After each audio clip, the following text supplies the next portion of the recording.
इस सेशन में हम लोग नॉर्टन्स थ्योरम को स्टडी करेंगे। पहले उसका क्या एप्लीकेशन है वो देखते हैं।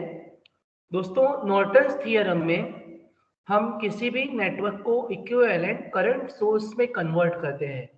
करंट सोर्स में क्या होता है? एक करंट सोर्स होता है, उसके पैरेलल में उसका इंटरनल रेजिस्टेंस होता है और एक लोड रेजिस्टेंस का होता है, जो हमारा जनरल रिप्रेजेंटेशन है आइडियल करंट सोर्स का। तो ये जो नॉर्टन्स थ्योरम है, उससे भी हम जैसे थेवेनिन में करते थे और सुपरपोजिशन में करते थे, इसी प्रकार नेटवर्क के परफॉर्मेंस पैरामीटर हम ढूंढ सकते हैं और कॉम्प्लेक्स नेटवर्क को करंट सोर्स जैसे नेटवर्क में हम लोग कन्वर्ट कर सकते हैं। और कुछ कंडीशन है, जैसे हमारे थेवेनिन में थी, सुपरपोजिशन में थी, यहाँ भी कुछ कंडीशन है, तो उस कंडीशन को, उन स्टेप को आपको फॉलो करना है।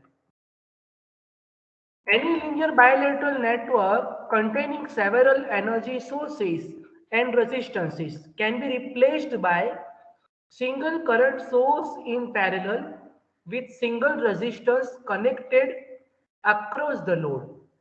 इसका मतलब है किसी भी लीनियर बायलैटरल नेटवर्क को जहां पे बहुत सारे एनर्जी सोर्स हो सकते हैं, एक से ज्यादा हो सकते हैं, एक से ज्यादा रेजिस्टेंस हो सकते हैं, उसको आप कन्वर्ट कर सकते हो इस सर्किट में।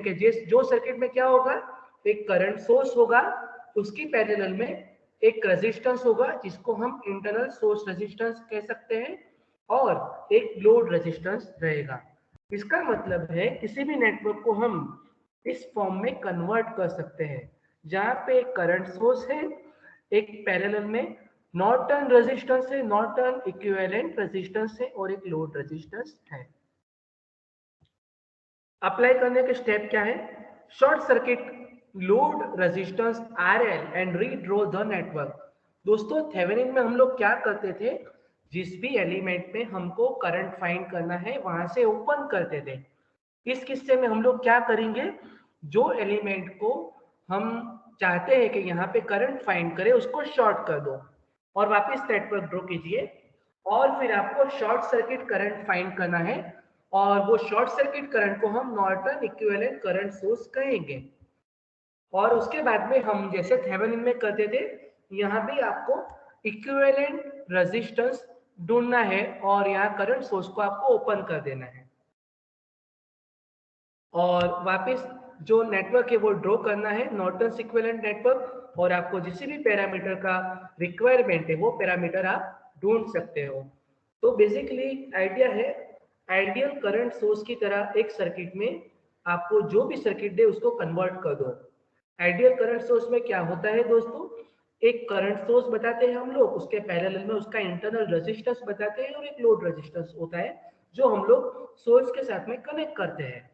तो यहाँ पे आपको शॉर्ट सर्किट करंट, इसका मतलब Norton equivalent current source, Norton equivalent resistance find करना है, और आपको सर्किट सिंपलीफाई करके सॉल्यूशन लाना है। वापस हमारा वही एग्जांपल लेते हैं जो हमने आगे गिना था। 10 ओम में हमको करंट फाइंड करना है नॉर्टन के थ्योरम की वजह से। तो दोस्तों, पहला स्टेप क्या है हमारा, short circuit the load resistance. यहाँ पे 10 ओम में आपको करंट फाइंड करना है, तो इसको शॉर्ट सर्किट कर दो। ये मैंने 10 ओम निकाल के यहाँ पे लिंक लगा दिया, ये हो गया शॉर्ट सर्किट। दूसरा step, calculate short circuit current. अभी दोस्तों मान लीजिए यहाँ पे करंट जाएगा, तो करंट लेट से 12 वोल्ट में जाएगा, तो यहाँ जाएगा, इस ब्रांच में करंट नहीं जाएगा, क्योंकि current will select path for minimum resistance, या फिर current will go through the minimum resistance path. तो इसका मतलब यहाँ से भी करंट AB में जाएगा और 10 वोल्ट में से भी करंट AB में जाएगा, तो AB में जो करंट जाएगा वो दोनों करंट का टोटल होगा। इसका मतलब जो हमको नॉर्टन इक्विवेलेंट करंट सोर्स मिलेगा वो I12 प्लस I10 होगा। 12 वोल्ट में से कितना करंट जाएगा दोस्तों, तो सर्किट आपकी इतनी ही है, कितनी, 12, 2, और ये AB। यहाँ पे हम इसको इग्नोर करेंगे क्योंकि हम सिर्फ 12 वोल्ट का करंट ले रहे हैं।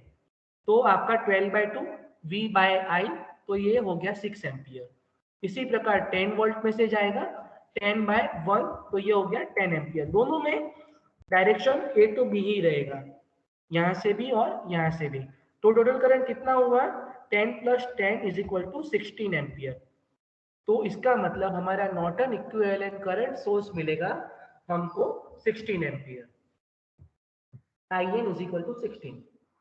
ओके, अभी हमको क्या करना है, इक्विवेलेंट रेजिस्टेंस RN फाइंड करना है। वहां पे R थेवेनिन फाइंड किया था, यहाँ पे हम क्या करेंगे, R नॉर्टन फाइंड करेंगे। ठीक है, R नॉर्टन को हम लोग क्या कह सकते हैं, R नॉर्टन को हम लोग R शॉर्ट सर्किट भी कह सकते हैं। तो अभी यहाँ पे 1 और 2 ओम पैरेलल। अच्छा, जब आप इक्विवेलेंट रेजिस्टेंस फाइंड कर रहे हो तो आपको इसको शॉर्ट कर देना है।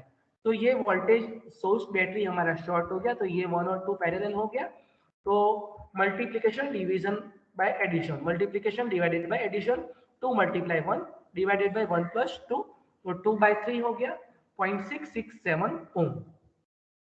तो ये हमारा शंट रेजिस्टेंस मिला, जिसको हम नॉर्टन इक्विवेलेंट रेजिस्टेंस भी कहेंगे। दोस्तों आगे हमने करंट सोर्स देखा, नॉर्टन इक्विवेलेंट करंट सोर्स हमारा 16 एम्पियर मिला, नॉर्टन इक्विवेलेंट रेजिस्टेंस मिला 0.667, जिसको हम शंट रेजिस्टेंस भी कह सकते हैं, और हमारा लोड रेजिस्टेंस है 10 ओम। ये हमको मिला, ये 3 पैरामीटर हमको मिले दोस्तों। तो इक्विवेलेंट सर्किट हमको पता है ऐसी होगी।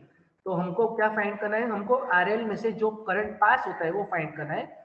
तो 10 ओम यहाँ है, 10 ओम में से करंट फाइंड करने के क्या होगा, IL multiply by this resistance, division में क्या लिखेंगे, RN + RL, क्योंकि हमको यहाँ पे करंट ढूंढना है। तो total current I multiply by this resistance divided by RN + RL।